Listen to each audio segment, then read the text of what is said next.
ओम गंगातरङ्गरमणीयजटाकलापं गौरी निरन्तर विभूषित वामभागं नारायणप्रियमनङ्गमदापहारं वाराणसी कुलपतिं भज विश्वनाथं। सर्वमंगलमांगल्ये शिवे सर्वार्थसाधिके शरण्ये त्र्यंबके गौरी नारायणी नमोस्तुते। नमस्कार, स्वागत है आपका आचार्यवाणी में। मैं आचार्य डॉक्टर विक्रमादित्य आपके साथ हूँ। आज का विषय हमारा है कि मेष राशि वालों के लिए जो मई का अंतिम भाग है वो किस प्रकार का जाने वाला है, क्या कुछ ग्रहों के योग बनने वाले हैं।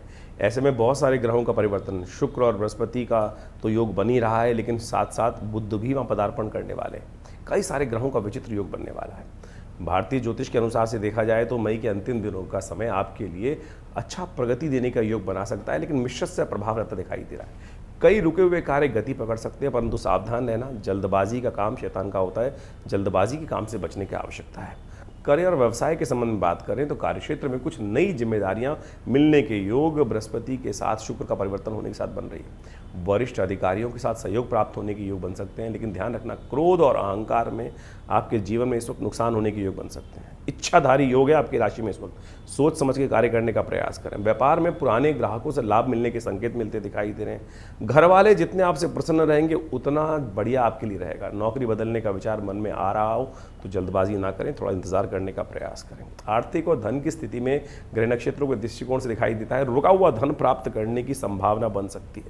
अचानक थोड़े खर्चे बढ़ने के योग बन सकते हैं। विशेषकर घर में और वाहन में संबंधी संबंधों में कुछ पैसे ज़्यादा खर्च हो सकते हैं।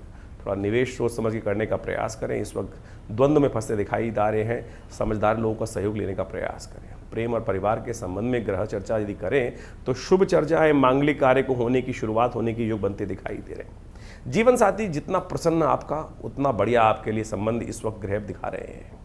नौतपा चल रहा है। छोटी छोटी बातों में इस बात ध्यान रखें कि भावनात्मक तौर पर उतार चढ़ाव बन सकता है। जितना घर वाले आपसे प्रेम करेंगे, प्रसन्न करेंगे, उतना अच्छा होगा। स्वास्थ्य के दृष्टिकोण से मई का अंतिम समय थोड़ा सा परेशान कर सकता है। थकान, सिर दर्द, रक्तचाप संबंधी थोड़ी समस्याएं बढ़ने के योग बन सकते हैं। नींद पूरी लें, गर्मी से बचने का पूरा प्रयास करें। खान पान में थोड़ा तीखा और अधिक तला हुआ भोजन ना करें, अन्यथा परेशानी बढ़ सकती है। विद्यार्थियों के लिए ये समय विशेष तौर पर कुछ जो कॉम्पिटिटिव एग्जाम्स का समय चल रहा है उसके लिए मेहनत जितनी वही परिणाम अच्छा देने का योग बनाता दिखाई दे रहा है। इस वक्त ग्रह कहीं ना कहीं ध्यान भटका सकते हैं। बृहस्पति और शुक्र और बुध का योग चल रहा है, वो कहीं ना कहीं थोड़ा सा आपके संबंध ग्रह नक्षत्रों के दृष्टिकोण से मित्रताओं के साथ, मित्रों के साथ कहीं ना कहीं संबंध विच्छेद होने के योग बन सकते हैं। वो कहीं ना कहीं टाइम बर्बाद करने के योग बना सकते हैं। कुछ खास उपाय हैं जो दिन पर दिन करने चाहिए आपको, वो हम बताएंगे। अब दिन पर दिन ग्रहों की गणना किस प्रकार की रहेगी, क्या रहेगी, वो भी समझ लीजिए। सबसे पहले बात कर लेते हैं 21 मई की। 21 मई के दिन पंचांग की गणनाएं कहती हैं कि 21 जून को बृहस्पतिवार का अवसर है, पंचमी तिथि विद्यमान है और आपकी राशि के दृष्टिकोण से इस वक्त देखिए सर्वार्थ सिद्ध योग भी बना हुआ है। बहुत आवश्यकता हो तो कुछ नया कार्य आरंभ करना हो तो नई कुछ कार्य को दायित्व लेना हो तो करने के लिए भी दिन अच्छा बनता दिखाई दे रहा है। ग्रह गणना के अनुसार से देखें तो चंद्रमा इस दिन स्वग्रही होकर आपकी राशि के दृष्टिकोण से अच्छा योग बनाते दिखाई दे रहे हैं, लेकिन स्वास्थ्य के लिए समय थोड़ा भारी दिखाई देता है, इसलिए बहुत ज़्यादा ओवर एक्सर्शन करने से आपको बचना चाहिए। इस वक्त आपकी राशि के दृष्टिकोण से एक बड़ा सुंदर योग बना हुआ है जो आपके लिए थोड़ा शांत रह के काम करोगे, अपने घर वालों को प्रसन्न रखोगे, उनको जितना ज़्यादा प्रसन्न रखते हुए कार्य करोगे, उनके अनुसार से कार्य करोगे तो सबका सहयोग मिलेगा और किस्मत जगाने की स्थिति आपके लिए उपस्थित हो सकती है।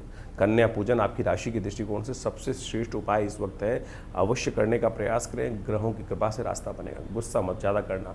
इन दिनों बहुत जल्दी परिवर्तन की ग्रह का बहुत जल्दी कार्य करने का मन कर रहा है। धीरे धीरे रे मना धीरे सब पूछो, इस बात का ध्यान रखते हुए कार्य करोगे तो बहुत अच्छा रहेगा। बात कर लेते हैं 22 तारीख की। 22 तारीख का दिन पंचांग जो जता रहा है, पंचांग की गणनाएं कहती हैं शुक्रवार का अवसर, षष्ठी और सप्तमी तिथि का एक साथ योग बन रहा है और सप्तमी इस दिन क्षय हो रही है और आपकी राशि के दृष्टिकोण से ग्रह गणना भी जो कह रही है वो भी आपको समझ लेना चाहिए। आपकी राशि के दृष्टिकोण से इस वक्त जो समय चल रहा है वो धीरे धीरे प्रगति की तरफ है। बहुत ज़्यादा छटपटाने से फ़ायदा नहीं है। इस वक्त मंगल आपका पूर्ण ताकत में है और मंगल आपको शक्ति बहुत ज़बरदस्त प्रकार से देता दिखाई दे रहा है। आपकी राशि में इस वक्त ग्रह गणना जो साफ साफ दिखा रही है वो विशेष तौर पर एक बात बताती है, हाजिर जवाबी बहुत है। लेकिन बुद्ध महाराज के अस्त होने के कारण से इस वक्त जो है वो कई बार क्या होता है, ट्यूबलाइट की तरह दिमाग चलता है। मन में आ रहा है सब कुछ, पता नहीं हाजिर जवाबी होने के साथ साथ क्या होता है कि कई जगह गलत बातों में सपोर्ट मिल जाती है, गलत बातों में आगे बढ़ जाते हैं। इसलिए थोड़ा जबान दबाकर काम करने का प्रयास करें, नहीं तो कहीं ना कहीं समस्याएं उत्पन्न होने के योग भी बन सकते हैं। इस वक्त शांति से चीज़ों को समझते हुए माँ दुर्गा की नित्य प्रति उपासना करें। देखिए शुक्रवार का अवसर है, भगवती महालक्ष्मी की उपासना, भगवती दुर्गा की उपासना आपके लिए इतनी कल्याणकारी है कि ये इस वक्त जितना आप उस तरफ जाएंगे तो बहुत अच्छा रहेगा।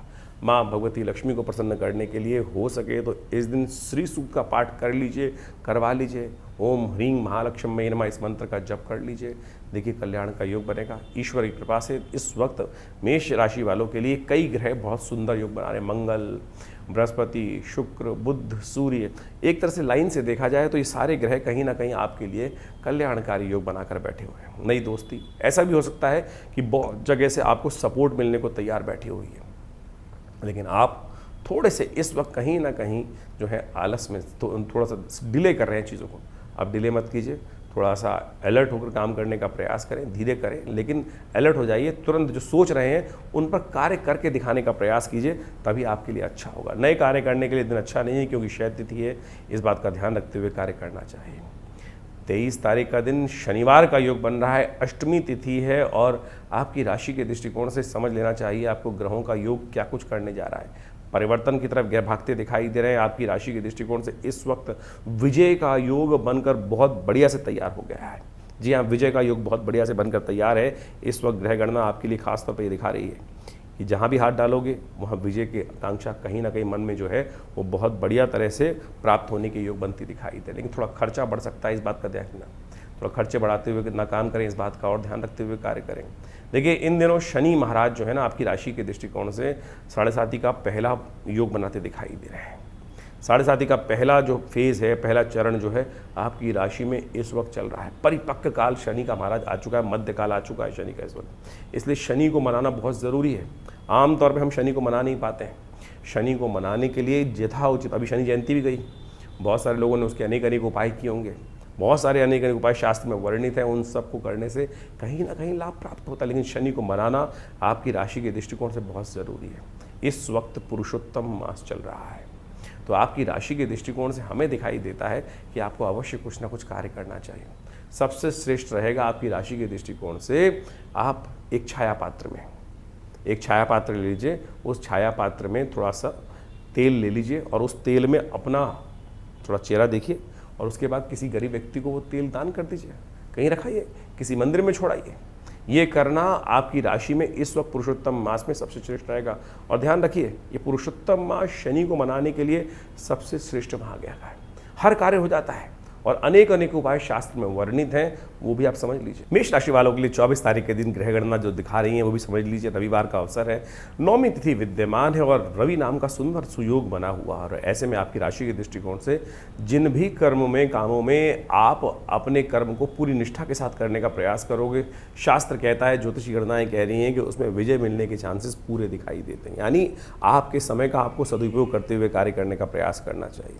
इस वक्त बहुत सारे लोग ऐसे हैं जो आपका साथ देने को तैयार है, लेकिन आपकी नज़रें जो है ना वो जैसा चाहोगे वैसा प्राप्त कर सकते हो। लेकिन इस वक्त यदि टाइम बर्बाद हुआ, गलत चक्करों में लगे रहे या मन में नेगेटिव सोचते रहे तो नेगेटिव होने के योग बन जाएंगे। इस वक्त सूर्य बुध के साथ बुध आदित्य योग बनाकर इतनी सुंदर स्थिति में बैठे हुए हैं कि आपके समस्त मनोकामनाएं पूर्ण करने का योग बना रहे। रविवार का अवसर है, कोशिश ये करें भगवान सूर्य को अवश्य प्रसन्न करने का प्रयास करें, उनको अर्घ देने का प्रयास करें। इस वक्त सूर्य को जितनी ताकत दोगे, सूर्य की जितनी ऊर्जा ग्रहण करने का प्रयास करोगे, उतना आपके लिए अच्छा योग बनकर तैयार होती दिखाई दे रही हैं। अगले दिन से यानी इसके अगले दिन 25 तारीख से नव तपा शुरू हो रहा है। सूर्य अपनी पूर्ण ताकत में रहते दिखाई दे रहे हैं और सूर्य इस वक्त आपकी राशि में बुध के साथ बैठकर इस प्रकार का योग बना रहे हैं कि मनोवांछित इच्छा पूर्ण करने के योग बना सकते हैं। इसलिए सुबह सूर्य उदय से पहले उठने का प्रयास करें। ये खास तौर पर 9 दिन जो आने वाले हैं, 25 जुलाई से लेकर 25 मई से लेकर 2 जून तक का समय जो है ये बहुत श्रेष्ठ आपके लिए जा सकता है। इस समय आप कोशिश करें नित्य प्रति भगवान सूर्य के उदय होने से पहले उठें, उनको नित्य प्रति उदित होते हुए सूर्य को जल देने का प्रयास कीजिए। देखिए ग्रह आपकी राशि के दृष्टिकोण से समय बड़ा श्रेष्ठ दिखाते दिखाई दे रहे हैं। बहुत सारे अद्भुत सहयोग आपको प्राप्त होने की स्थिति प्राप्त होती दिखाई दे रही है। इस समय का सदुपयोग अवश्य करने का प्रयास करें, कल्याण होगा। वहीं 25 तारीख का दिन ग्रह गणना के अनुसार से मेष राशि वालों के लिए कैसे ज़्यादा दिखाई दे रहा है वो भी जान लीजिए। सोमवार का अवसर है और उस दिन दशमी तिथि है। ये दशमी तिथि बहुत श्रेष्ठ योग लेकर आई है आपकी राशि के दृष्टिकोण से, जो विशेष तौर पर ग्रहों की गणना के अनुसार से आपके लिए जो योग बना रहा है वो अद्भुत विजय प्राप्ति करने का संकेत देता दिखाई दे रहा है। इस समय का पूर्ण लाभ आपको लेते हुए कार्य करने का प्रयास करना चाहिए, लेकिन ध्यान रखना स्वास्थ्य के दृष्टिकोण से ये समय काफ़ी हल्का दिखाई देता है। अननेसेसरी खर्चे बढ़ने के योग बन सकते हैं छोटी छोटी बातों में। अन्य जहाँ खर्चा हो रहा हो, जहाँ स्वास्थ्य के मामले में ओवर एग्जर्शन हो, बहुत ज़्यादा भागदौड़ी करनी पड़ रही हो, उससे बचने का प्रयास कीजिएगा। गलत लोगों की भावना में ना आए। इस वक्त थोड़ा सा समय ऐसा दिखाई देता है कि शत्रु पक्ष अननेसेसरी आपके रोग दोष इत्यादि जो है वो थोड़े आपके लिए ग्रहों के दृष्टिकोण से भारी पड़ते दिखाई दे रहे हैं। चावल का दान करें, हो सके तो गंगा जल से स्नान करने का प्रयास करें, क्योंकि गंगा दशहरा है इस दिन। शास्त्र में कहा गया है कि गंगा दशहरे के दिन जितना पितरों के निमित्त तर्पण इत्यादि कर सकते हैं वो आपके लिए बड़ा कल्याणकारी रहेगा। हो सके तो भोजन बनाकर एक थाली अपने पितरों के निमित्त से या तो गऊ को या ब्राह्मण को अवश्य खिलाने का प्रयास करें, तर्पण करने का प्रयास करें। इस गंगा दशहरा पर आप अपने समस्त कष्टों को दूर करने का अद्भुत योग बना सकते हैं। गंगा दशहरा एक ऐसी अद्भुत तिथि है जिसमें जो पुण्य कार्य, शास्त्र कहता है दशम पापम हरति दशहरा, और इस बार जेठ के अधिक मास में जो गंगा दशहरा पड़ रहा है, बहुत लोगों की मान्यता है कि शुद्ध में लेना चाहिए, लेकिन बहुत सारे लोगों की मान्यता है कि गंगा दशहरा यदि अधिक मास में पड़ रहा हो तो वो ज़्यादा पुण्यदायक हो जाता है। इसलिए आपको दो योग पड़ रहे हैं, दोनों का पुण्य लेने का प्रयास करें। गंगा दशहरा, गंगा दशमी यानी जेठ के महीने में जो शुक्ल पक्ष की दशमी होती है उसको गंगा दशहरा कहा जाता है। हिंदुओं में सनातन में महापर्व कहा जाता है कि गंगा जो स्वर्ग से इसी दिन पृथ्वी पर अवतरण हुआ था और इसीलिए गंगा दशहरा कहा जाता है। दशम पापम, गंगा का अवतरण हुआ दशों पापों को हरने के लिए। 10 प्रकार के मानसिक, वाचिक, शारीरिक समस्त प्रकार के जो कष्ट हैं उससे निवृत्ति का योग बन जाता है। गंगा दशहरा की कथा शास्त्र के अंदर बड़े अद्भुत रूप से पौराणिक रूप में विद्यमान की गई है। पौराणिक कालों में कार्य के अनुसार से कहा जाता है कि सूर्यवंश में सगर नाम के एक राजा उपस्थित हुए थे। उनकी 2 रानियां थीं और उनके बहुत सारे पुत्र थे। भगवान शंकर को प्रसन्न कर कर उन्होंने वरदान प्राप्त किया और कहा जाता है उनके घर में 60,000 पुत्र हो, उनका वंश इतना बड़ा हो गया। और ऐसा जो है विशेष तौर पर इतना बड़ा वंश कहा गया उनको। एक रानी से 60,000 पुत्र हुए और एक रानी से एक पुत्र उत्पन्न हुआ। समय के अनुसार से चलता रहा बढ़िया। उनके मन में एक दिन भाव आया कि हम जो है अश्वमेध यज्ञ करें।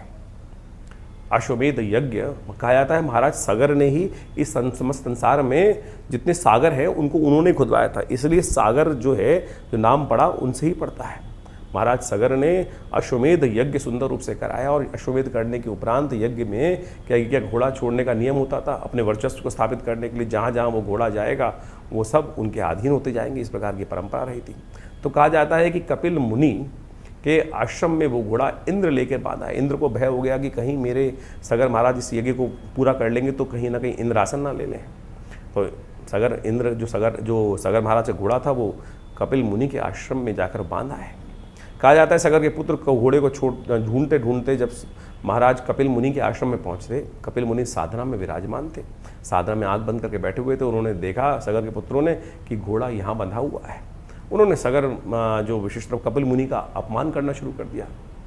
कपिल मुनि साक्षात भगवान विष्णु के अवतार माने जाते हैं और जैसे ही उनका नेत्र खुला वो सारे के सारे 60,000 पुत्र वहीं जो है भस्म बन गए।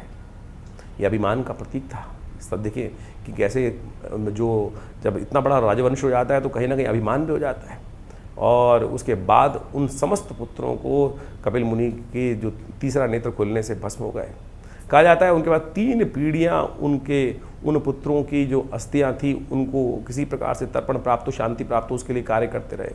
तो जो सुंदर आशीर्वाद प्राप्त हुआ, कपिल मुनि जब जागे साधना से तो उन्होंने सगर महाराज पर कृपा करके बताया कि गंगा का अवतरण करो। गंगा के स्पर्श से ही ये जो है इन 60,000 पुत्रों की जो है मुक्ति होने का योग बन सकता है। तो कहा जाता है उसके बाद 2 पीढ़ियाँ लगातार महाराज सगर की गंगा को मनाती रही। तब महाराज भगीरथ उपस्थित हुए उनके बाद और महाराज भगीरथ ने उन भगवान विष्णु की सुंदर उपासना करी और भगवान विष्णु की सुंदर उपासना कर कर उन्होंने गंगा को मांगा। गंगा को मांगने के बाद कहा गया कि गंगा जब पृथ्वी पर अवतरण होंगी तो ये वेग पृथ्वी सह नहीं पाएगी। तो भगवान शिव की उपासना कर कर उन्होंने शिव को प्रसन्न किया। शिव ने उस गंगा को अपनी जटा में स्थान दिया है तो वो जिस उस दिन वो जब पृथ्वी पर अवतरण हुआ है, उस दिन को खास तौर पर यही कहा जाता है कि वो दिवस जो है वो गंगा दशहरा का दिवस है। और उस दिन से पृथ्वी को लेकर महाराज जो है, पृथ्वी पर लाने के बाद महाराज जो भगीरथ है वो आगे आगे चले हैं। और कहा जाता है गंगा दशहरा से के अवतरण होने के बाद जो मकर पर जो सूर्य जब आते हैं, मकर संक्रांति जब होती है, तब वो ऋषि कपिल मुनि के आश्रम पर लेकर उनको पहुंचते हैं गंगा सागर में, जहाँ पाताल में गंगा जी पहुंचती है। तब जाकर उस दिन उन सागर के 60,000 पुत्रों की मुक्ति का सुंदर रास्ता बना। तो ये ऐसी अद्भुत दशम पापम हर, दशों पापों को हरने का सुंदर सुयोग बनता है। इस दिन गंगा जल में स्नान कर लेना चाहिए, दान पुण्य इत्यादि जब ज़्यादा से ज़्यादा करने का प्रयास करना चाहिए। पितरों की निवृत्ति के लिए इस दिन बढ़िया। देखो, एक तो पुरुषोत्तम मास चल रहा है, गंगा दशहरा, उसके बाद दशमी का योग बन गया है, जेठ मास की शुक्ल पक्ष की दशमी का, अधिक मास का शुभ योग बन रहा है। तो ऐसे में कोशिश करें अपने पितरों के निमित्त, पता नहीं कौन कौन कहाँ से तृप्त है, जो अतृप्त आत्माएं हो सकती हैं, उन सब के निमित्त तर्पण इत्यादि करने का प्रयास करें, जल छोड़ने का प्रयास करें, जो पिंडदान इत्यादि करने का प्रयास करें। गंगा जल में समर्पित भाव से हो सके तो जितना हो सके गंगा में स्नान करने का बड़ा महत्व कहा गया है। देखिए, आप अपने समस्त दशम पापम हरति शास्त्र कहता है, कैसे होंगे निवृत्त? हाथ में गंगा जल में जाके उसमें एक बार डुबकी लगाकर छोड़ दीजिए भगवती के समक्ष अपने आप को। अरे बस तुझ पे समर्पित भगवती। क्या है गंगा? गंगा भगवान विष्णु के चरण का जल है। कहा जाता है कि वो चरणों के से जो जब वामन अवतार के समय में भगवान विष्णु का जो चरण ब्रह्मलोक पहुंचा था, तो ऋषि ने महाराज ने ब्रह्मा जी ने उस जल को धोकर अपने कमंडल में रख लिया था। उन चरण को धोने के बाद वही गंगा जी हैं साक्षात। तो इस दिन जब पृथ्वी पर अवतरण हुआ है उनका, तो ऐसे सुंदर अवसर पर उनमें स्नान करें, अपना पुण्य करें, दान करें, गायत्री जप करें।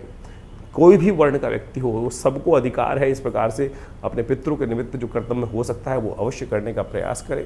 देखिएगा कल्याण का योग बनेगा। ये दशम पापम हरति दशहरा जो योग है, इसका अवश्य लाभ लेने का प्रयास कीजिए, अपने पुण्यों को जगाने का प्रयास कीजिए। और क्या होता है, हमसे रोज़ कहीं ना कहीं पाप होते रहते हैं, और ये गंगा दशहरे का सुंदर योग जो बना है, कोशिश करें इस दिन अवश्य गंगा जी का स्नान। अगर नहीं जा पा रहे हैं तो क्या करें, कैसे करें? देखिए, उसके लिए रास्ता है बहुत सुंदर। आप सबके घर में गंगा जल होगा, गंगा जल लेकर थोड़ा सा अपने पानी में मिला लीजिए और उस जल को सुंदर रूप से उसी से स्नान कर लीजिए। कुछ भ्रांति है लोगों के मनोमस्तिष्क में। कई लोगों ने अधकचरे ज्ञान के कारण से इस बात को उत्पन्न कर दिया है कि गंगा जल है। विशिष्ट तौर पर गंगा जल में आप किसी पानी मिला दोगे तो पूर्ण पानी गंगा जल हो जाएगा, इस बात में कोई दोष नहीं है। कुछ लोगों ने ऐसी भ्रांति फैला दी है कि गंगा जल में तो मिला देंगे किसी और जल में तो वो गंगा जल नहीं होगा, वो तो मदिरा के समान बन जाएगा। ये कहीं भी ऐसा कुछ नहीं लिखा है। कुछ लोगों ने ज़बरदस्ती भ्रांति उत्पन्न करने का प्रयास किया। हाँ, गंगा जल के संबंध में इस बात जरूर कही जाती है कि यदि किसी की अंत्येष्टि के बाद आप अस्थियां विसर्जन करने के लिए उस गंगा जल को घर में ले आते हैं, आमतौर पर लोग विसर्जन करने के बाद, वो गंगा जल नहीं रखना चाहिए घर में। अस्थि विसर्जन के टाइम पर जो गिराकर जो गंगा जल घर में लेकर आते हैं, वो गंगा जल 13वीं के बाद आपको बहा देना चाहिए, उसको नहीं रखना चाहिए। वो गंगा जल उसलिए कहा जाता है कि अंत्येष्टि के बाद जो बचा हुआ गंगा जल जो है, जो उस जगह उस समय गंगा जल स्नान करने गए हैं और वो घर में ले आए, तो वो नहीं रखना चाहिए। बाकी समस्त पुण्य समय पे गया हुआ लाया हुआ घर में गंगा जल बरसों बरसों तक उपयोग कर सकते हैं। और शुद्ध रूप से आप समझें, आप घर के पानी को 4 दिन 10 दिन एक बोतल में रख के रख दीजिए, कीड़े पड़ जाएंगे। गंगा जल का ऐसा अद्भुत महात्म है, उसके अंदर ऐसा अमृत है, भगवान विष्णु के चरणारविंद से निकला हुआ वो जो जल है, जो कहा जाता है कि उसमें कभी कोई कीड़ा नहीं पड़ता। 10-10 क्या 100-100 साल तक लोग उठा के रखे होंगे, आपके बहुत 20-20 साल 30-30 साल तो आपको रखे हुए हो गए होंगे गंगा जल को अपने घर में। कभी उसमें कीड़े पड़ते देखे आपने? ये अमृत है जो वास्तविक तौर पर आपको समझाया जाता है। तो इसको अब अवश्य इस गंगा दशहरा पर इस पुण्य को कमाने का प्रयास करें। छोटे छोटे उपाय हैं। अपने घर में पूरी तरह से गंगा जल से हल्का सा छींटा दें, माँ गंगायै नमः इस मंत्र का जप करते हुए विशेष तौर पर अपने घर पे छींटा दें। सब लोगों को, बच्चों को कहें गंगा जल से स्नान करने का प्रयास करें। और भी नहीं मिलता है, कोई दिक्कत नहीं है, उसके भी रास्ते बता देते हैं। मानस पूजा, आँख बंद करके मंदिर में बैठ जाइए, भगवान के मंदिर में, और वहाँ जाकर ध्यान से पहुँच जाइए। ध्यान के द्वारा गंगा जल में स्नान कीजिए। कभी अमेरिका बैठा है कोई, कैसे जाएगा? नहीं आ सकता। वहीं बैठ, स्नान कर, आंख बंद करके बैठ और गंगा जल में ध्यानपूर्वक सूक्ष्म शरीर के द्वारा ध्यान करिए कि गंगा के साक्षात तट पर आप विराजमान हैं। ओमकार का जप करते हुए, भगवान शिव का ध्यान करते हुए, ओम नमः शिवाय का, ओम नमो भगवते वासुदेवाय का मंत्र जप करते हुए वहीं गंगा जल में ध्यान से स्नान कीजिए, वही पुण्य प्राप्त होगा। मानस पूजा का उतना ही पुण्य प्राप्त होता है जितना प्रत्यक्ष किए गए कर्म से, और मानस पूजा सबसे श्रेष्ठ कही गई है। तो मनसा वाचा कर्मणा, इस प्रकार से तीनों रूप से कर्म करने का प्रयास करें। भगवान की कृपा से आपके जो कष्ट है वो दूर होंगे, पुण्य की जागृति होगी। पहला कर्म जो है मानसिकी है, तो मानसिक तौर पे भी यदि आप इस दिन इस कार्य को कर लेंगे तो बहुत शुभ प्राप्ति के योग बन जाएंगे। तो मेष राशि वालों 26 तारीख की ग्रहगणना भी समझ लीजिए, उससे पहले पंचांग की स्थिति समझे। मंगलवार का अवसर है, एकादशी तिथि विद्यमान है, उदया तिथि के रूप में एकादशी, और इस एकादशी को विशेष तौर पर कहा जाता है कमला पुरुषोत्तम एकादशी। वैसे तो एकादशी का पुण्य दिल्ली के पंचांग के अनुसार से देखें तो अगले दिन रहेगा, क्योंकि जब वृद्धावस्था में 2 दिन एकादशी पड़ गई इस बार। अगले दिन 3 घड़ी के आसपास की एकादशी है, जो अगले दिन सूर्योदय के रूप में विद्यमान रहेगी और बड़ी श्रेष्ठ होती है कि द्वादशी युक्त यदि एकादशी पड़ रही हो तो बड़ी श्रेष्ठ मानी जाती है। दिल्ली के पंचांग के अनुसार से अगले दिन वो एकादशी, लेकिन एकादशी इस दिन भी है। तो जो व्रत इत्यादि रखना चाहते हैं अपनी अपनी मान्यताओं के अनुसार से, वैष्णव संप्रदाय में बहुत सारे अलग अलग परंपराएं हैं, उनके अनुसार से आप मान सकते हैं। तो जो श्रेष्ठ है वो द्वादशी युक्त एकादशी है, वो बुधवार को पड़ेगी। ग्रह गणना के अनुसार से समझें तो क्या श्रेष्ठ रहेगा, उस दिन बुध महाराज उदय हो रहे हैं, और ये बुध का उदय होना आपकी राशि के दृष्टिकोण से पूर्ण बुध आदित्य योग बनाकर तैयार कर रहा है, और ये कई प्रकार से आपके लिए लाभ की स्थिति को उत्पन्न करता दिखाई दे रहा है। आपकी योग्यता के अनुसार से इस समय जिस चीज़ में भी हाथ डालोगे ऐसा योग बन रहा है कि मिट्टी जो है वो भी सोने में परिवर्तित हो जाए, इस प्रकार की स्थिति बन सकती है। लेकिन ध्यान रखना, स्वास्थ्य के मामले में दिन अभी भी थोड़े भारी चलते दिखाई दे रहे हैं। स्वास्थ्य के मामले में थोड़ा ध्यान रखते हुए कार्य करें, स्वास्थ्य के लिए अनुरूप समय नहीं दिखाई देता है। इस दिन एकादशी भी है, कोशिशें करें चावल का सेवन न करें, आपकी राशि के दृष्टिकोण से अच्छा रहेगा। और साथ साथ इस दिन एक और योग बन गया है, एकादशी और चौथा बुढ़वा मंगल। हनुमान जी की सुंदर उपासना करने का प्रयास करें। 26 तारीख को मंगलवार जो पड़ रहा है वो जेठ का मंगल पड़ रहा है, जेठ के अधिक मास का मंगल पड़ रहा है, चौथा बुढ़वा मंगल पड़ रहा है जेठ का। इस बार 8 बुढ़वा मंगल पड़ रहे हैं, बड़े मंगल पड़ रहे हैं। बड़ा सुंदर सुयोग लेकर ये समय उपस्थित हुआ है। ऐसे में देखिए काल गणना बड़ी विचित्र चल रही है। इस समय ग्रहों के अनुसार से मंगल पूर्ण ताकत में, शनि महाराज अपने पूर्ण रुद्र रूप में चल रहे हैं। राशियों के दृष्टिकोण से देखा जाए तो शनि से थोड़ा सा आगे मंगल चल रहे हैं, और ये समय बड़ा विप्लवकारी माना जाता है। साथ में जेठ का अधिक मास भी चल रहा है। ज्योतिष की गणनाओं के अनुसार से जेठ का अधिक मास आपसी वैमनस्व को बढ़ाता है, आपस में अशांति का वातावरण आने के योग बनाता है। चाहे वो देश हो चाहे लोग हों, कहीं ना कहीं स्थिति मनोमस्तिष्क में नेगेटिव होती जाती है। ईर्ष्या से लोग किसी दूसरे का अहित करने की तरफ जाते हैं। और ग्रह गणना में देखें इस वक्त बुध, बृहस्पति और शुक्र भी एक साथ चल रहे हैं। ये गणना कहीं भी ठीक नहीं है। मंगल राशि के दृष्टिकोण से पूर्ण ताकत में दुस्साहस करने की तरफ प्रवृत्ति जा सकती है, इसलिए अपने आप को बचा के रखने का हमको यथाउचित भाव से प्रयास करना चाहिए। चौथा बुढ़वा मंगल है, ये बड़ा पुण्य का समय है। एकादशी के साथ ये योग पड़ रहा है। एकादशी अधिक मास की एकादशी, पुरुषोत्तम मास की एकादशी, और उसकी एकादशी को कहा जाता है जिसको कमला पुरुषोत्तम एकादशी। भगवती महालक्ष्मी को देने वाली, भगवान विष्णु की उपासना करने से लक्ष्मी और विष्णु दोनों रूप में आपके जीवन में कृपा करने के योग बना सकते हैं। और बुढ़वा मंगल का अपने आप में महत्व ऐसा है, बड़े मंगल का, कहा जाता है भगवान राम के युग में सबसे पहले हनुमान जी ने उस समय पहली बार उस जीवन में कहा जाता है भगवान के दर्शन किए थे, और अपने आप को बड़ा धन्य माना था कि भगवान के दर्शन करके सौभाग्य को प्राप्त करने के योग बना से। तो आप भी इस समय हनुमान जी को, इस कलिकाल में तो सबसे बढ़िया क्या है, कलिकाल जो है चल रहा है, कलयुग जो चल रहा है, संधि काल चल रहा है कलयुग का, और ये पुरुषोत्तम मास भी संधि काल ही है। ऐसे में संधि काल में कहा जाता है जो भी कर्म करोगे उसका कई गुना 100 गुना अधिक प्रभाव होता है। 2 संधि काल चल रहे हैं, कलयुग भी चल रहा है, कलयुग का संधि काल चल रहा है, और इस वक्त पुरुषोत्तम मास भी आ गया है। तो दोनों संधि काल है और उसमें बुढ़वा मंगल का योग पड़ गया है। तो कोशिश ये करें हनुमान जी को प्रसन्न करने के लिए जितना उपाय करने का प्रयास करोगे उतना अच्छा होगा। भगवान विष्णु का स्तवन करें, ओम नमो भगवते वासुदेवाय। जब ओम नमो नारायण है, भगवान विष्णु को पंचोपचार, षोडशोपचार, पंचामृत से स्नान कराकर उनका चरणामृत ग्रहण करने का प्रयास करें। साथ साथ हनुमान जी का सुंदर स्तवन। देखिए हनुमान जी कौन है? हनुमान जी भगवान राम, भगवान के एक तरह से कहा जाता है उन्होंने अपना पुत्र स्वीकार किया उनको, और पूर्ण कृपा जिसको हो सकती है, भगवती ने स्वयं अजर अमर होने का आशीर्वाद दिया। अजर अमर गुरु सो तो हो कहा गया, और उसके बाद जब भगवती ने आशीर्वाद दे दिया, सुंदरकांड में वर्णन मिलता है, तो भगवान ने भी उनको पुत्र कह के संबोधित कर दिया।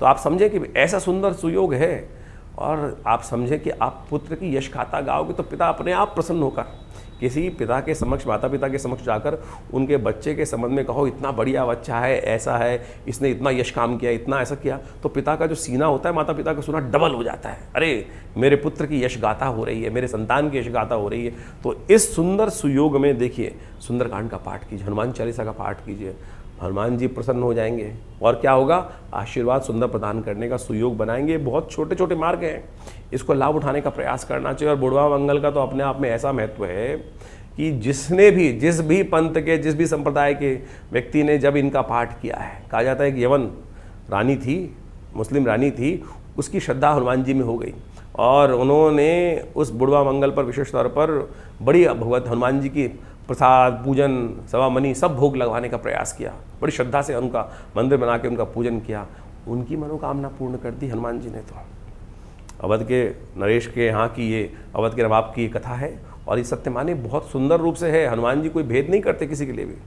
हनुमान जी के लिए तो ये देखिए सब पंथ हैं अलग अलग और अल्टीमेटली तो सब एक ही हैं, इसमें कोई फ़र्क ही नहीं है इस बात का। लोग कुछ मौलाना, कुछ लोग और सब लोग गंधी इत्यादि सब लोग कहीं ना कहीं जो है वो भेद करने का प्रयास करते हैं, लेकिन परमात्मा के लिए तो कोई भेद नहीं है। जो जीव है इस संसार में वो सब कल्याण का मार्ग प्रशस्त कर सकते हो। तो आप भी इस दिन सुंदर रूप से हनुमान जी का पाठ, सुंदरकांड का पाठ, हमने विवेकानंद योगाश्रम में इस दिन विशेष तौर पर सुंदरकांड का पाठ रखा है, सवामनी का भोग रखा है, हनुमान जी के नवग्रह शांति महायज्ञ का सुंदर आयोजन किया है, पुरुषोत्तम मास में भगवान विष्णु का यज्ञ रखा है। तो आप सब उसमें सम्मिलित हुए, माँ भगवान हनुमान जी की कृपा से कष्ट दूर होने के सुंदर सुयोग बन जाएंगे। और साथ साथ हमने उस दिन एक व्यवस्था करी है कि हनुमान जी का ये सुंदर धागा आप सब धारण कर सकते हैं, अवश्य अपने कष्टों को दूर करने के लिए। हनुमान जी कृपा रक्षा कवच धारण करने का प्रयास करते हैं ना, तो आप हनुमान जी का ये रक्षा कवच सुंदर रूप से जो आश्रम में प्रतिष्ठित किया गया है वो सब अपने घर में धारण करने का प्रयास। सत्य माने इस वक्त मंगल बड़े विचित्र दौर में चल रहा है। मंगल इस वक्त कहीं ना कहीं दुस्साहस करा सकता है। जिन लोगों की कुंडली में मंगल शनि के साथ बैठा हुआ है या शनि से दृष्ट है या नीच का होकर बैठा हुआ है या कहीं ना कहीं पाप ग्रहों से युक्त है, तो वो ऐसे इस समय में मंगल के अशुभ योग में चलते हुए क्या कर सकते हैं, दुस्साहस कर सकते हैं और कहीं ना कहीं दुस्साहस भारी पड़ सकता है। इस वक्त नव तपा चल रहा है और ऐसे में अग्निकांड का भयंकर योग है, वो कहीं ना कहीं दुर्घटना करा सकता है। और जिनकी 7.5 ढैया चल रही है उनको तो खासतौर पे सावधान रहना चाहिए। तो ये हनुमान जी का सिद्ध धागा धारण कर कर आप तमाम प्रकार से इससे रक्षा प्राप्त करने का सुंदर सुयोग बना सकते हैं। तो अवश्य हनुमान जी का सिद्ध रक्षा धागा धारण करने का प्रयास कीजिए और उससे आपके बहुत से कष्ट दूर होने के अद्भुत योग बन जाएंगे कि जो शुद्ध रूप से आप कार्य करेंगे, कल्याण होगा। आप भी आइए विवेकानंद योगाश्रम में इस कार्यक्रम में, जो इस पूरे के पूरे जो मंगल पड़ेंगे इस जेठ के महीने में, करीब 4 मंगल और रह जाएंगे, उनमें भी होगा, सुंदर रूप से चल रहा है।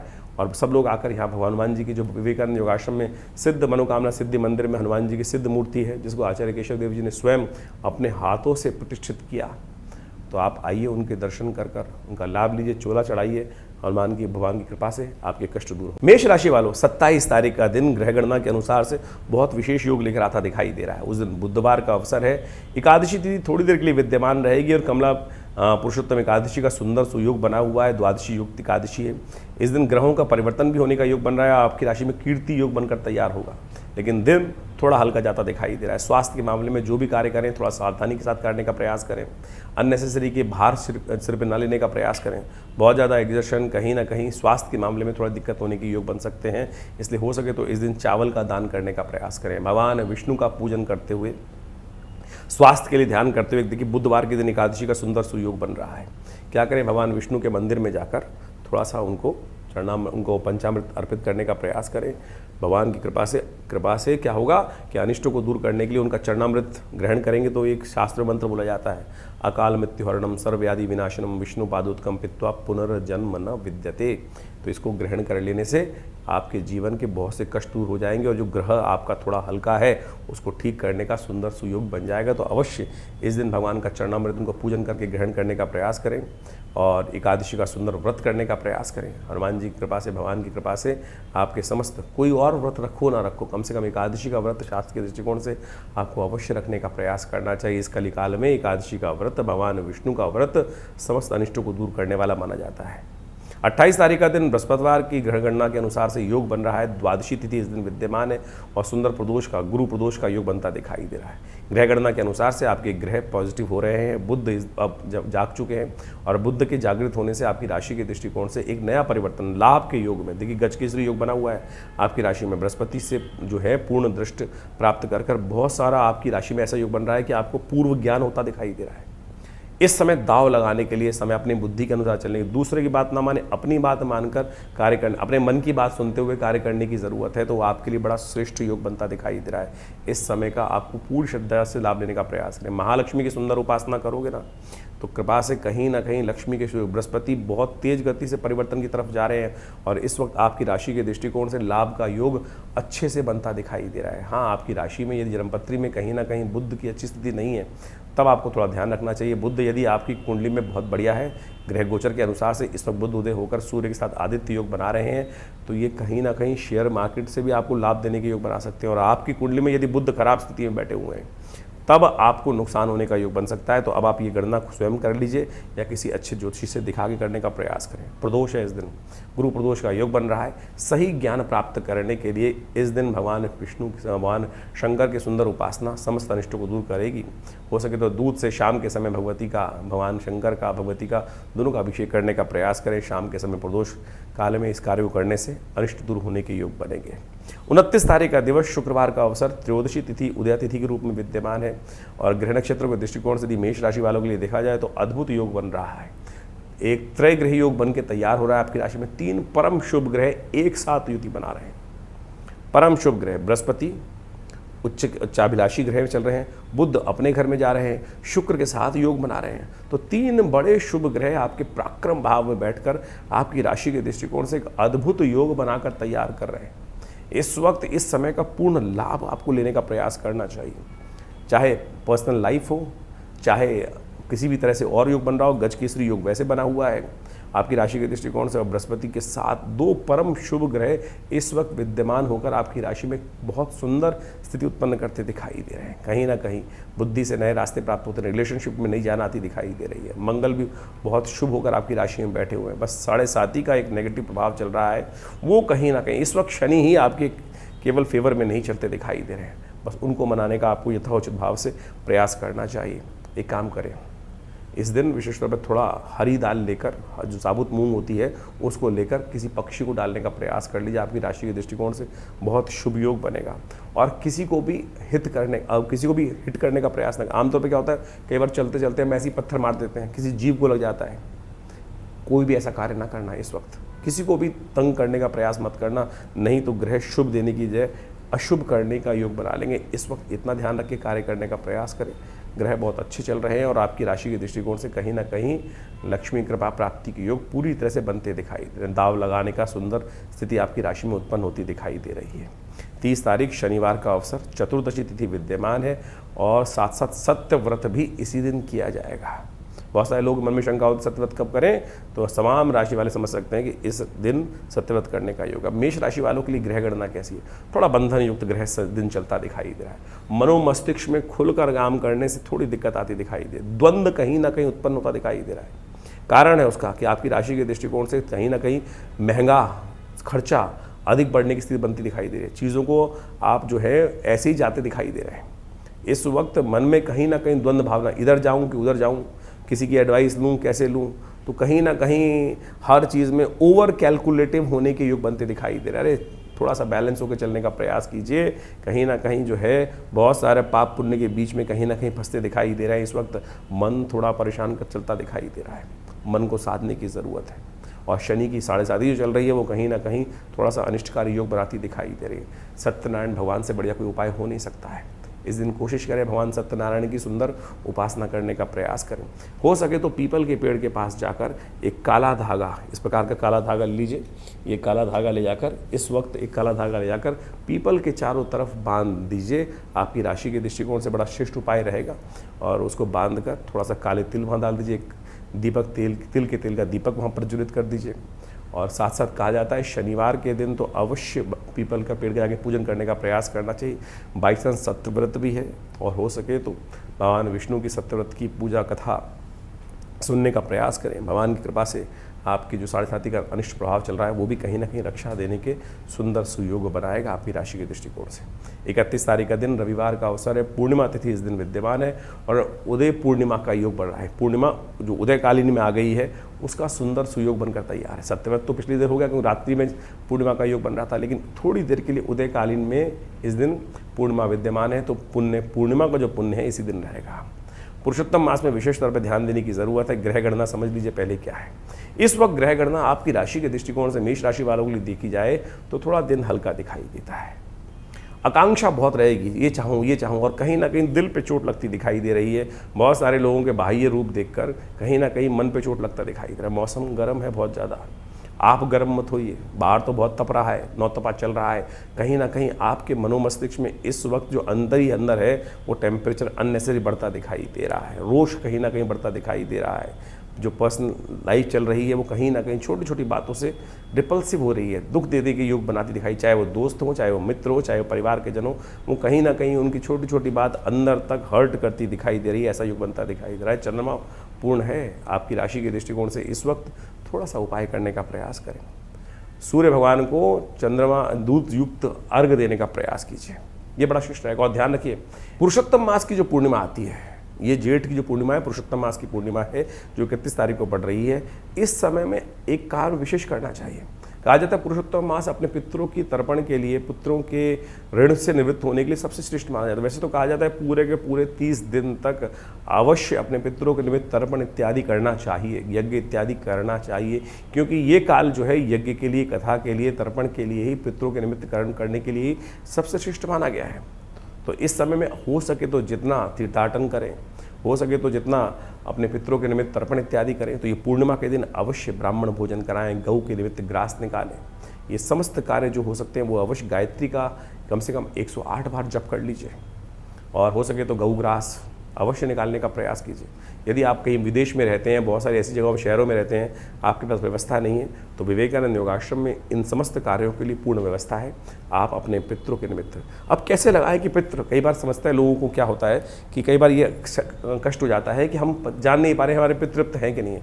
चाहे पितृ तृप्त हों, चाहे आपको लगे चाहे ना लगे, एक बात है, पहले तो ये मान लीजिए अवश्य 3 पीढ़ी तक हर व्यक्ति को अपने पितरों के निमित्त तर्पण, भोजन दान, गऊ के निमित्त कुछ निवृत्त कार्य अवश्य करने चाहिए जो शास्त्र में वर्णित, ये अवश्य है। यदि बार बार कोई पितृ आपके सपनों में आ रहे हैं, कोई मित्रगण आपका जो चला गया है, कोई रिलेटिव है, बार बार सपनों में आपको दिखाई देता है, उसकी याद बार बार आती है, तो कहीं ना कहीं वो अपेक्षा कर रहा है कि हमारे लिए, हो सकता है परिवार में, उनके घर में, किसी के लिए भी कर सकते हैं आप। जरूरी नहीं कि अपने पितरों के निमित्त अपने परिवार के लोगों के लिए ही तर्पण करना चाहिए। अरे मित्र इत्यादि दूर का कोई संबंधी है, हम ऋषियों के लिए तर्पण करते हैं कि नहीं करते, हम विभिन्न देवताओं के लिए तर्पण करते हैं, तो मित्र इत्यादि, रिश्तेदार इत्यादि सबके लिए आप कुछ ना कुछ कर सकते हैं। जली तो छोड़ना है, ये अवश्य छोड़ने का प्रयास कीजिए।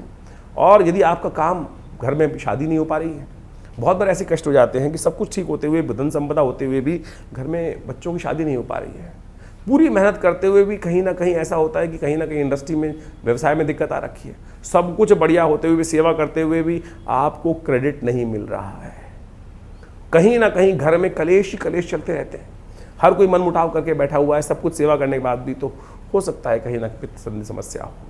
तो उनके निमित्त अवश्य एक काम किया कीजिए, कुछ ना कुछ इस पुरुषोत्तम मास में उनके निमित्त तर्पण कर दीजिए, ब्रह्म भोजन करा दीजिए, गायत्री जप करा दीजिए। और विवेकानंद योगाश्रम में हमने पूर्ण व्यवस्था करी है कि आप सब अपने पितरों के निमित्त गायत्री जप इत्यादि सब कराने की व्यवस्था ले सकते हैं, लाभ ले सकते हैं, और पूरी तरह से आप इस कार्य को लाभ लेकर करने का प्रयास कीजिए। बहुत वर्षों बाद ये योग बना है जेठ के महीने में, ये ऐसे मत जाने दीजिए। पुरुषोत्तम मास का अद्भुत महात्म्य शास्त्र में बताया गया है, हम पूरी तरह से आपका उसका महात्म्य बताते हैं, सुनिए। ग्रहों की गणना अभी आपने समझी, तिथि के अनुसार से आपकी राशि के दृष्टिकोण से क्या कुछ फर्क पड़ रहा है, लेकिन उन सबके कष्टों को दूर करने के लिए अनेक उपाय शास्त्र में वर्णित है।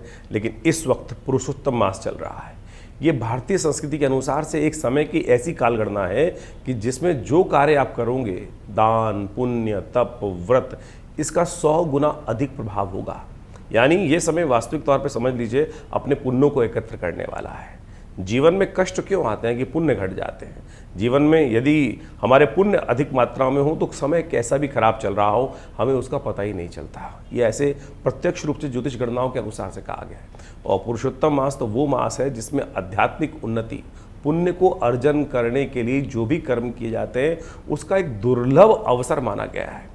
और सरल विधि, बड़ी सरल विधि से भगवान कृष्ण की केवल उपासना कर ओम नमो भगवते वासुदेवाय, इस मंत्र का केवल जप करके ही आप अपने पुण्यों को अद्भुत रूप से बढ़ाने का अद्भुत कार्य कर सकते हैं। भगवान विष्णु का कैसे ही पूजन किया जाए? कहा जाता है कि इस मास में भगवान विष्णु को तुलसी दल अर्पित करने से, पूजा में भगवान को पीताम्बर अर्पित करने से, पीले पुष्प अर्पित करने से, चंदन, केला, पीली मिठाइयों का भोग उनको लगा देने से भगवान की प्रसन्नता अद्भुत रूप से प्राप्त हो जाती है। शास्त्र कहता है ना, पत्रम पुष्पम फलम तोयम यो में भक्ता प्रयच्छति। किसी प्रकार से भी आप अपनी श्रद्धा का समर्पण करने का प्रयास करें। श्रीमद् भागवत का यदि हो सके तो सप्ताह करने का प्रयास करें, गीता का पाठ करने का प्रयास करें, विष्णु सहस्त्रनाम का पाठ करने का प्रयास करें, रामायण का। ये वास्तविक तौर पे अपने पुण्यों को बढ़ाने के लिए। देखिए, एक बात समझ लीजिए, आए थे हरि भजन को ओटन लगे कपास। ज्योतिष को बहुत सारे लोग केवल शास्त्र शून्य, अध्यात्म शून्य मान लेते हैं। ज्योतिष में जो भी उपाय इत्यादि किए जाते हैं, परमात्मा का नाम ही एक ऐसा उपाय है कि जिससे समस्त कष्ट दूर हो जाते हैं। लेकिन आज हम लगे हैं चक्करों में, किस प्रकार से पता नहीं कौन कौन से उपाय, कोई उल्टा करवा रहा है, कोई सीधा करवा रहा है, कोई ये नदी में डलवा रहा है, कोई वो नदी में डलवा रहा है, कोई चलते पानी में डलवा रहा है, कोई कुछ कर रहा है। शास्त्र के अनुसार से आज कहा गया है ना कि केवल हरिनाम का स्मरण कर लो, समस्त कष्ट। ये जो ज्योतिष की गणनाएं हैं, ये तो केवल माध्यम है जानने का, जो एनालाइज करने का क्या समस्या चल रही है। निदान तो परमात्मा का नाम ही है और वही सरल रूप से हम ले नहीं पाते हैं। तो इस पुरुषोत्तम मास में कोशिश ये करें, अत्यधिक सेवा करने का प्रयास करें, दान पुण्य करने का प्रयास करें, अपनी क्षमता के अनुसार अन्नदान, दीपदान, तुलसी का पौधा इत्यादि भी लगा देंगे ना तो वो भी पुण्य को बढ़ा देगा।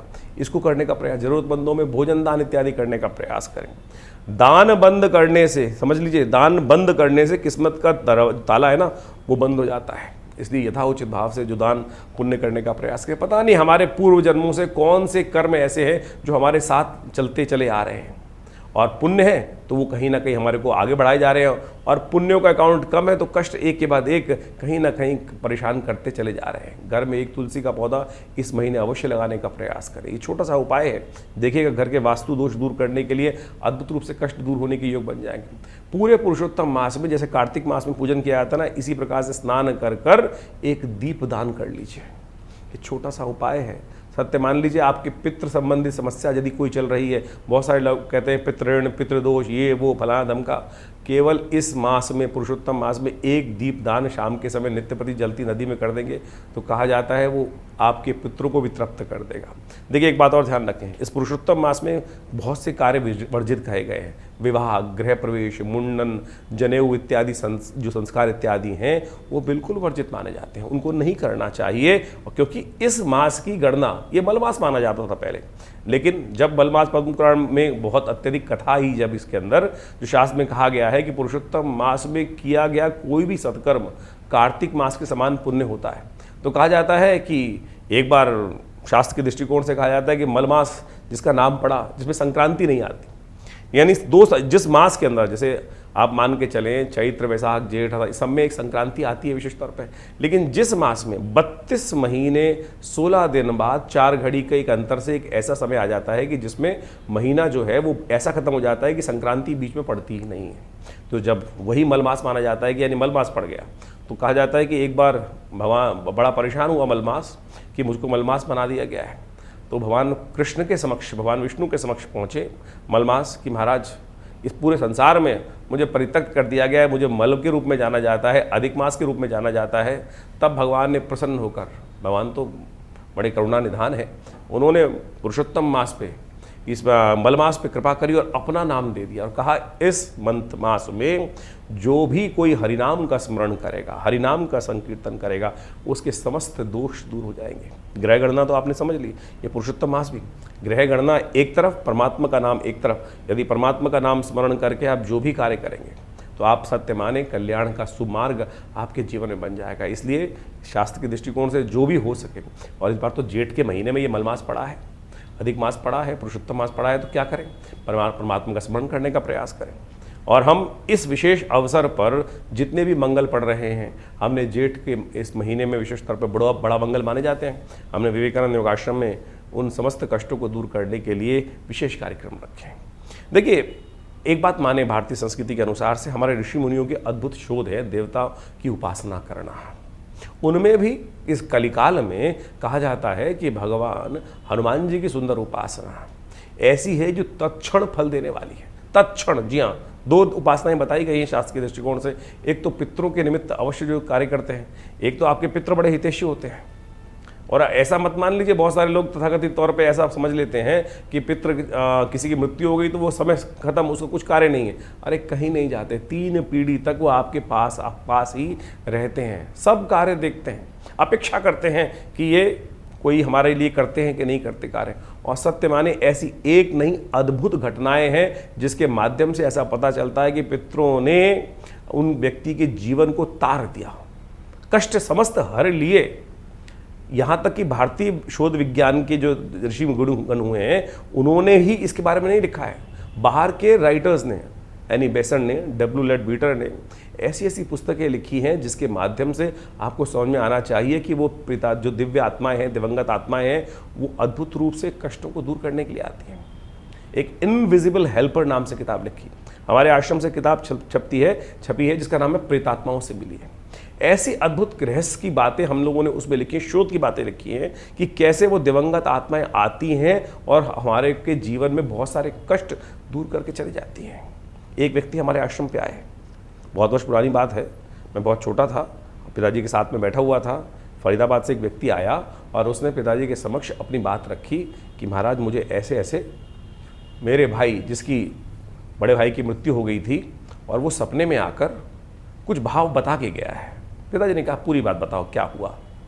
महाराज मैं ऐसे सो रहा था एक दिन, और सोते हुए क्या हुआ कि मुझे ऐसा लगा कि भाई आवाज़ दे रहा है, उठ जल्दी उठ भाई।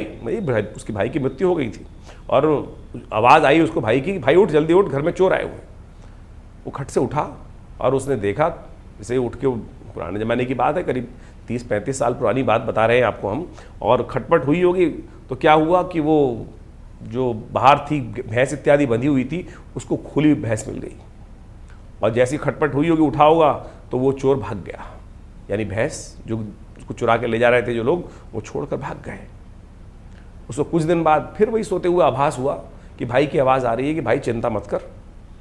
उस बड़े भाई की एक बेटी थी जिस शादी योग्य थी, और छोटा भाई बड़ा परेशान था कि अब पैसे है नहीं इतने, शादी कैसे करूँगा। और उसने पिताजी को आके बताया कि ऐसे ऐसे आभास हुआ है कि बड़े भाई ने मुझे कहा है सपने में आकर कि ये काम कर ले, इस काम में बहुत फ़ायदा होने वाला है, तो आगे जाकर इस काम में कर ले, और जो पैसे आए उसको शादी में लगा दिया। वो पूछ रहे आया पिताजी से हमारे कि भाई ऐसा काम, मुझे ऐसा आभास हुआ है, इसको करना चाहिए नहीं करना चाहिए। पिताजी ने पूरा गणनाएं देख के कहा अगर पितर आपके आए हैं और आपके समक्ष इस बात का सानिध्य कर रहे हैं तो आपको ये कार्य अवश्य करना चाहिए। सत्य मानिए उसने वो कार्य किया। अब हम यहाँ वो बताना नहीं चाहते कौन सा कार्य वो करता था, लेकिन सत्य माने उससे उसको लाभ हुआ। तो आपके पितृ आपके सबसे बड़े हितैषी हैं, उनके निमित्त ये कार्य हमको अवश्य करना चाहिए। तो समझ लीजिए भगवान हनुमान जी महाराज और पितृ इत्यादि आपके सबसे हितैषी है, तो उनके निमित्त जो कार्य कर सकते हैं अवश्य करने का प्रयास करो। इस जेठ के महीने में तो बड़ा जो मंगल पढ़ते हैं, मुड़वा मंगल पढ़ते हैं, तो अद्भुत योग लेकर आते हैं।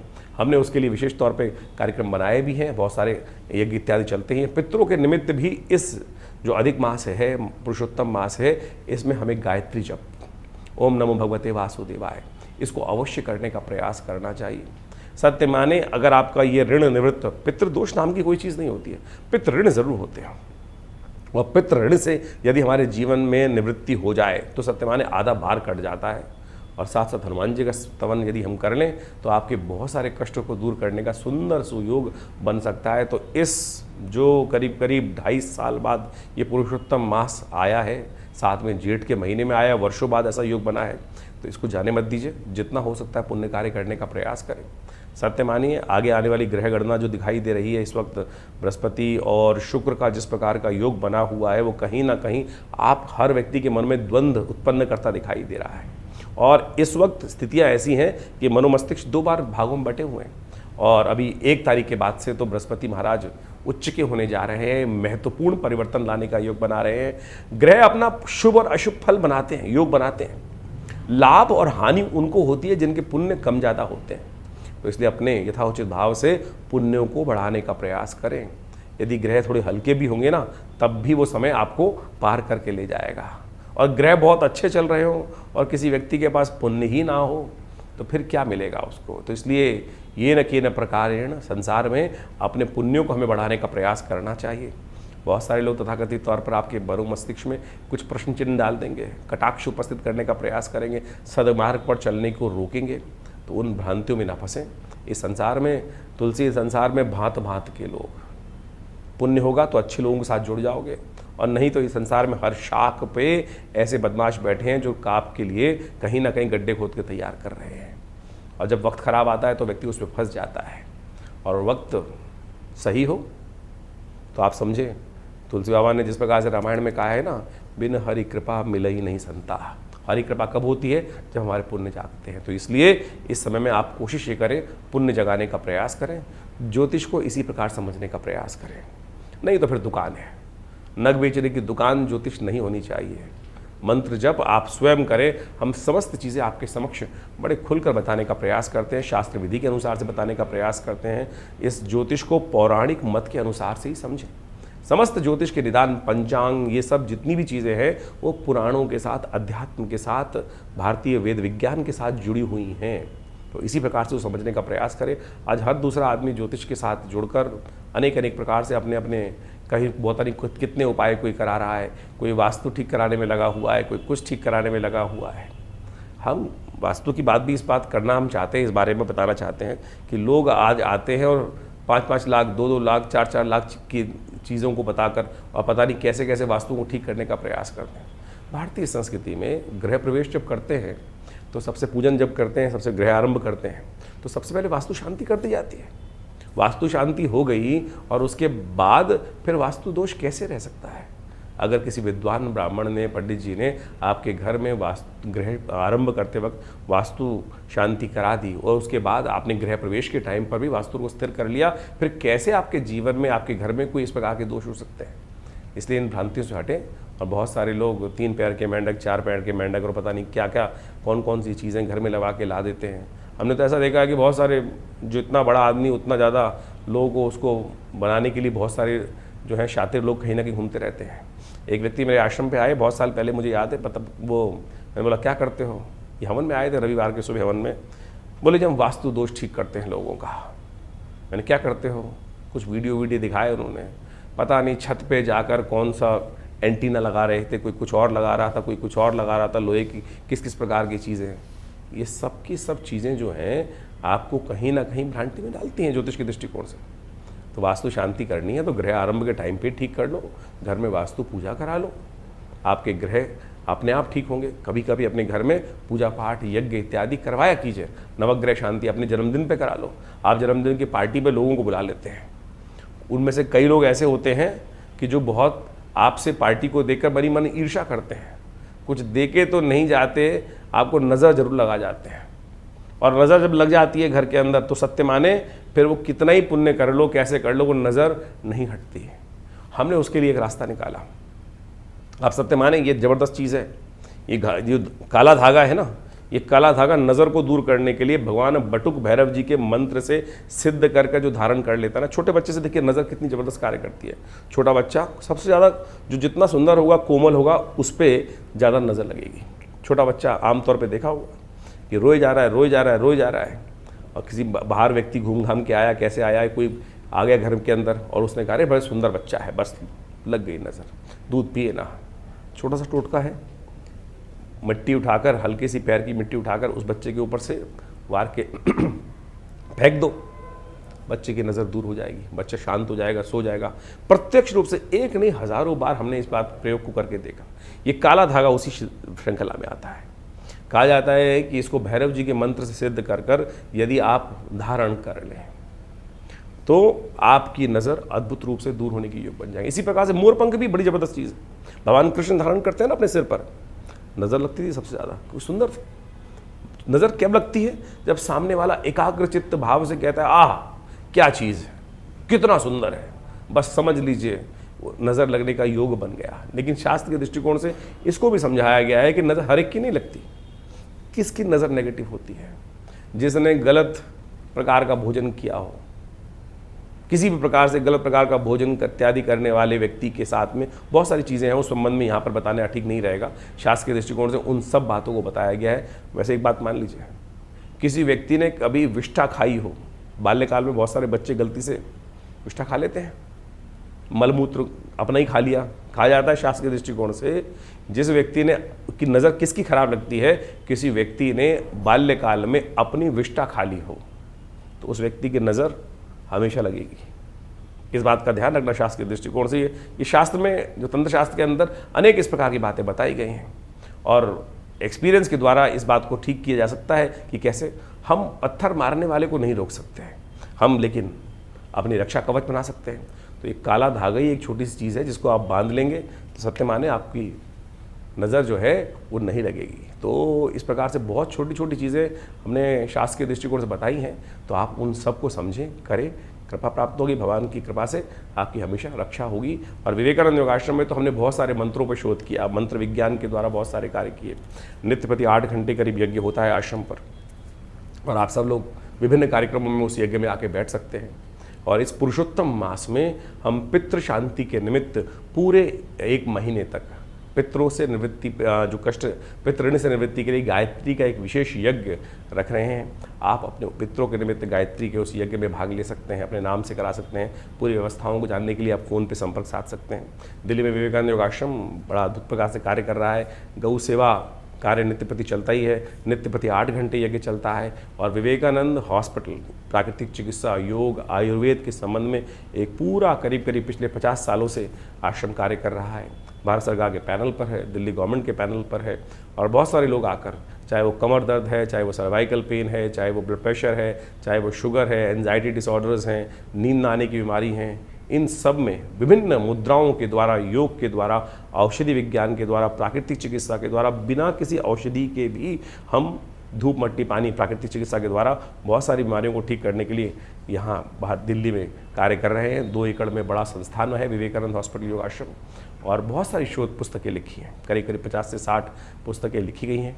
इन सब कार्यों को लगातार लोगों के समक्ष रख रहे हैं। आप भी आइए, जुड़िए हमारे साथ। विभिन्न कार्यक्रम जो समय समय पर होते हैं, हम आपके साथ, उनके साथ आश्रम में आकर जुड़ सकते हैं। माँ भगवती की कृपा, और सबसे बड़ी कृपा, सबसे बड़ी चीज़ जो है, माँ भगवती का अद्भुत दिव्य श्री विग्रह विद्यमान है विवेकानंद योगाश्रम में, जो 500 साल पुराना है। जी हाँ, 500 साल पुराना दिव्य श्री विग्रह, जो मुल्तान से, पाकिस्तान में मुल्तान से एक व्यक्ति लेकर आया। और आज हमारा सौभाग्य है कि इतना दिव्य श्री विग्रह भगवती का हमारे विवेकानंद योगाश्रम में आचार्य केशव देव जी के द्वारा आज से करीब 65 साल पहले प्रतिष्ठित किया गया। तो आप भी आइए, उनके दर्शन कीजिए, 500 साल पुराने भगवती के श्री विग्रह के, दिव्य श्री विग्रह के।